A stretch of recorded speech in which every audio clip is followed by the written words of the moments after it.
Bəli, dəvətçilər xüsusən və həmçinin o ölkədə olan müsəlmanlar da ümumən bu dəvətin yayılması üçün mütləq bir-birinə yardım etməlidir. Mütləq. Yoxsa dəvət yayılmaz. Peyğəmbər sallallahu aleyhi və səlləm dəvətə başlayanda tək başlamadı. Yanında mühacirlər və ansarlar oldu. Mühacirlər və ansarlar beləcə zəfər qazandı, uğur qazandı dəvətində. Peyğəmbər sallallahu aleyhi və səlləm həcc mövsümlərindən istifadə edərdi. Məkkə dönəmində Məkkənin ətrafından nə qədər insanlar həccə gələrdilər. Həm ticarət edərdilər, həm də həcc ziyarətində. Yəni özləri üçün cahiliyyət vaxtına aid olan öz həclərini, ibadətlərini yerinə yetirərdilər.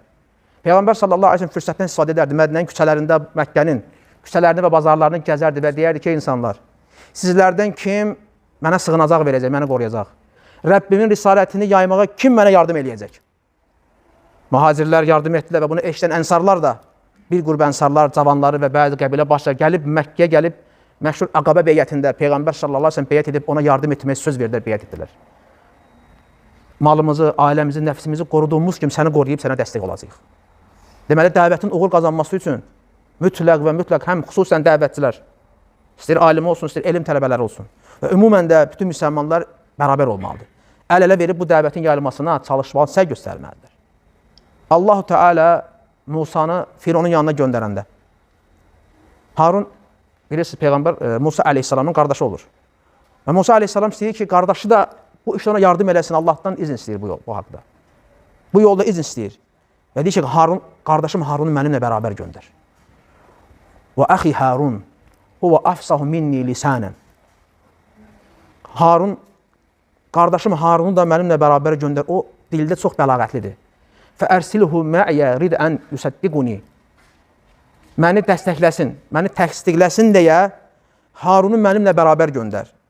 Mən qorxuram ki, qövmüm məni təqzib edər. Allah Teala nə deyir?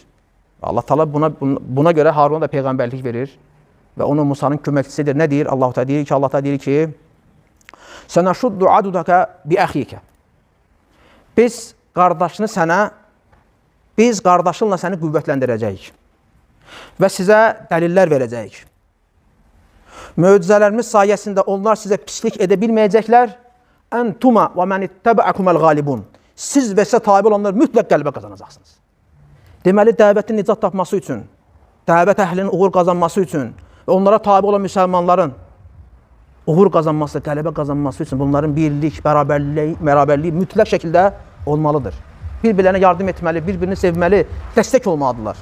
Yoxsa o bölgədəki ixtilaf etsələr, hər dəfə ixtilaf, fitnələr, vallahi dəvət zəfər qazanmaz, uğur qazanmaz.